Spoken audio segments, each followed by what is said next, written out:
and the world of the evil that men do. You've just performed your last foul act.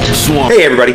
So this video starts this new thing I want to do, where I want to investigate the different eras of the character Swamp Thing.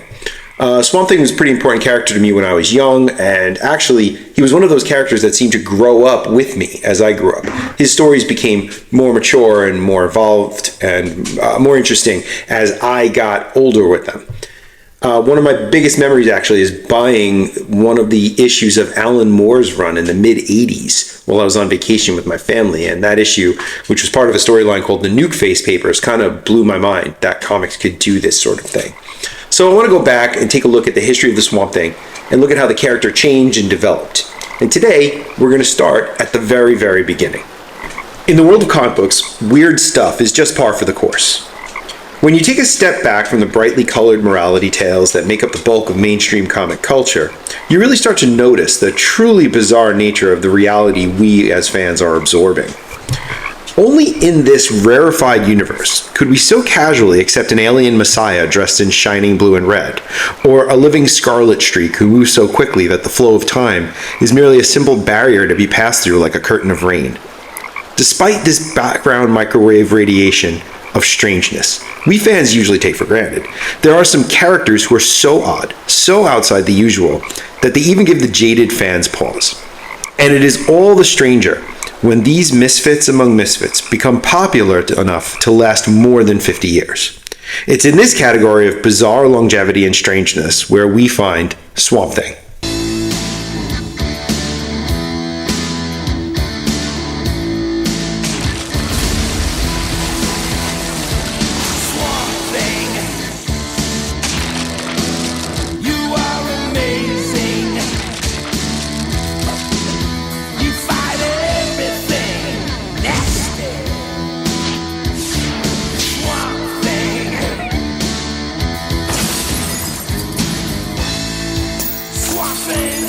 Earth really needs you.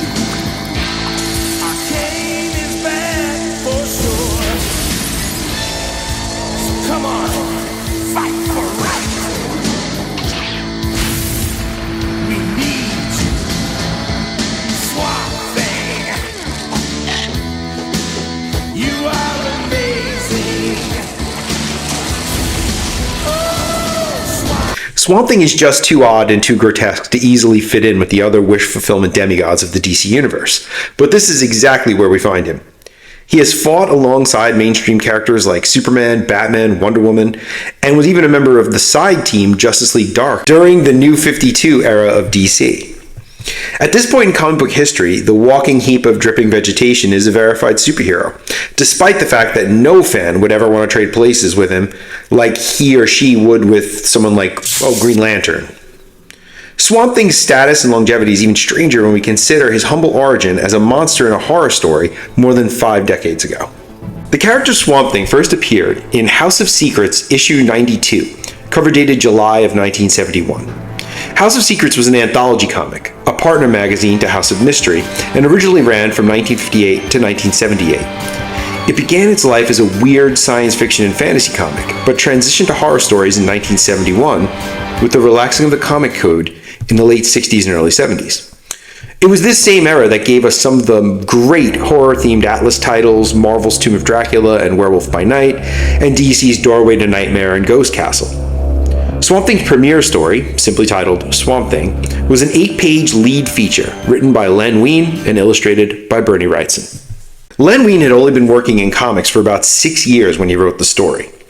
If you don't know, Wein, who passed away in 2017, was a prolific comic book writer and editor for both DC and Marvel. Along with co-creating Swamp Thing, he also co-created Wolverine for Marvel and had a big hand in reviving the failing X-Men title in the mid-70s. In fact, it can be safely said that the X-Men as we know them today wouldn't exist if not for the creative contributions of Wein. Incidentally, he also served as the editor for one of the most important limited series in the history of comic books, The Watchmen. Wein was inducted into the Will Eisner Hall of Fame in 2008. On a personal note, Len Wein is a hometown hero of mine. He grew up in Levittown, Long Island like me, and even graduated from the same high school I did. Bernie Wrightson was about 5 years into his comic book career when he illustrated Swamp Thing.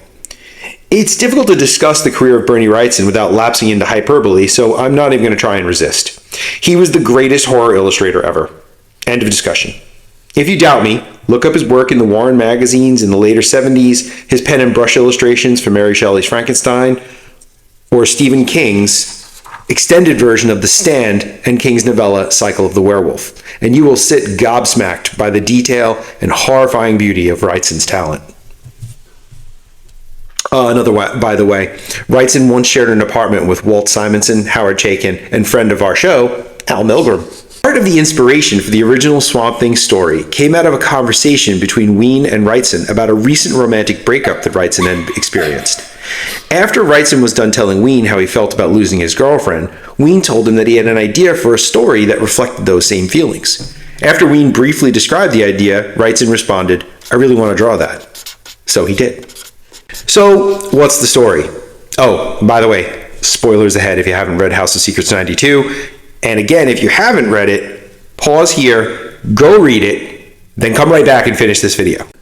Before we get to the story, I'd like to pause for everyone to admire the cover that Wrightson painted for this issue. Not only does the image perfectly capture the feel of a classic horror comic, with the beautiful woman being menaced by a dark and horrible form captured in the moment before she realizes what is happening and creating a palpable sense of dramatic irony, but the inking and coloring is absolutely gorgeous. More evocative of a high-quality book illustration than the cover of a comic book. This is the type of talent that Wrightson brought to everything he did. Oh, and by the way, the woman in the illustration is based on Louise Simonson, an early photo of Louise Simonson. On the first page, we get the introduction to the issue from Abel, the caretaker of the House of Secrets, and luckless brother to Cain, the caretaker of the House of Mystery. As usual, Abel is being tricked by his cruel brother, in this case made to search for a fictional animal called a snipe in the graveyard between the houses. This dynamic will be familiar to any fan of the Sandman because it's the basis for their toxic and murderous relationship in Neil Gaiman's series.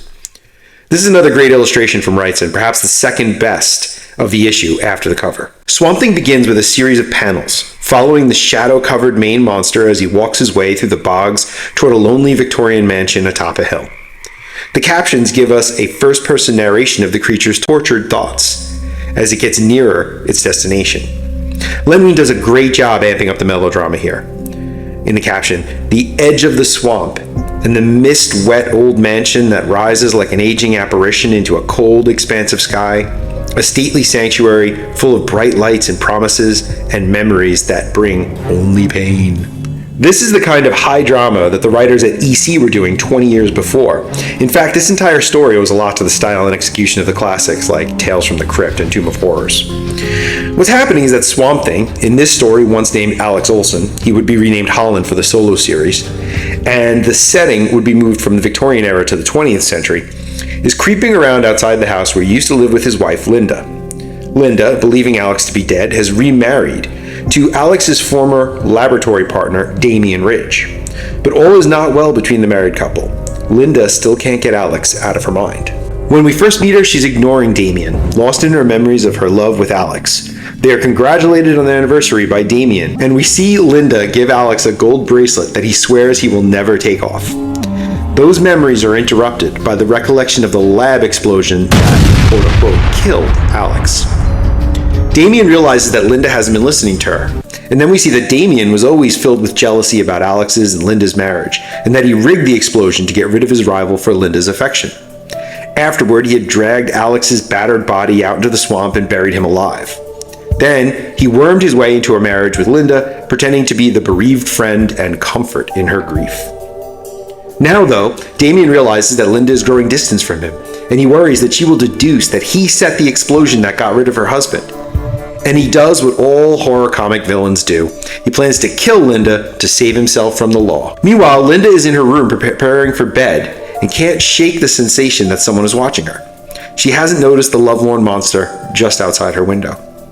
As Swamp Thing is watching Linda, Damien enters and crosses the room to stand behind her, and the monster notices he has a hypodermic needle in his hand. Before he can jab her in the back of the neck, Swamp Thing crashes through the glass door at the back of the room and attacks.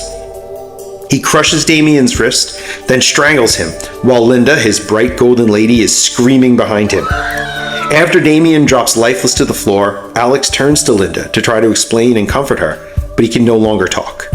Whatever process took his humanity has also taken his ability to speak. As she stares at him in terror, he turns and walks back outside. He pauses for a moment to look at his wrist, at the barren place where once there was a golden bracelet, and he wonders where it is. Then Swamp Thing walks away, back into the mists of his lonely bog home, thinking if tears could come, they would. And that's it. A quick, simple, and wonderfully executed horror story, which on the surface shows no indication of having created a character that would become a significant part of the mainstream DC universe. I suppose if that's where Swamp Thing's story had ended, then he would probably only be known to hardcore fans of either Ween or Wrightson or both. But Swampy's creators had a lot more to say about their melancholy monster. A year after House of Secrets 92, in 1972, Swamp Thing starred in his first solo series, started by Ween and Wrightson. This series would run for 24 issues and introduce most of the contemporary elements of the character. A name change to Alex Holland, a setting in modern Louisiana, the work on the biorestorative formula, Matt Cable, Anton and Abigail Arcane, the Sunderland Corporation, and all that jazz. I'm eventually going to do a more detailed history of that series in the second solo series and other videos, so I can give them the time and space they deserve. I've been useless in this video. No, not at all. I'm sure you'll have something to say here. Okay.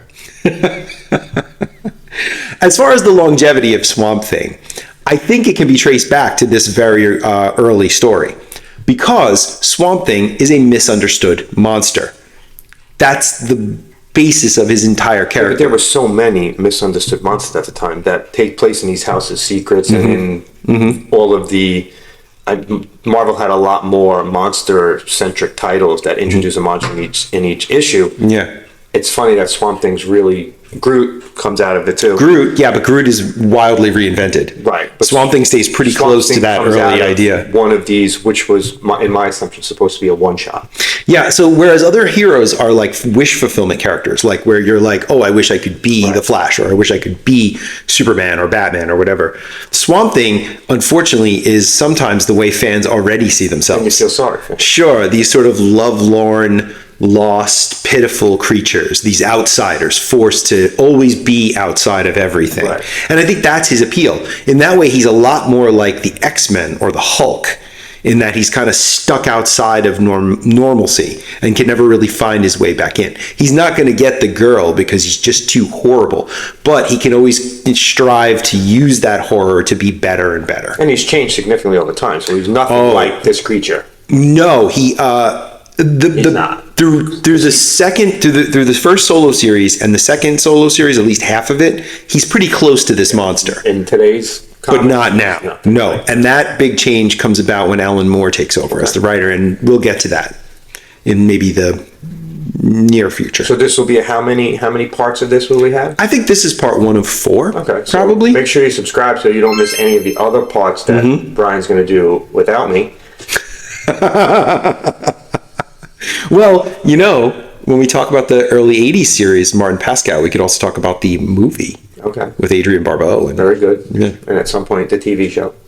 Oh, I never saw the TV show. You should watch I it. love Swamp Thing, and I never saw the TV show. TV show was good. Either TV show. You should definitely go watch it. I know. Especially if you're doing this. Right. So that's it. Are you a fan of Swamp Thing? Did you read any of Swamp Thing comics? Do you currently read Swamp Thing comics?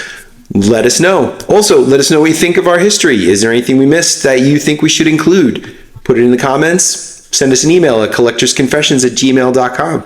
Subscribe, like, hit the bell for notifications so you don't miss any future Swamp Thing stuff. And that's it. Until then, love what you collect. Collect what you love. See you later.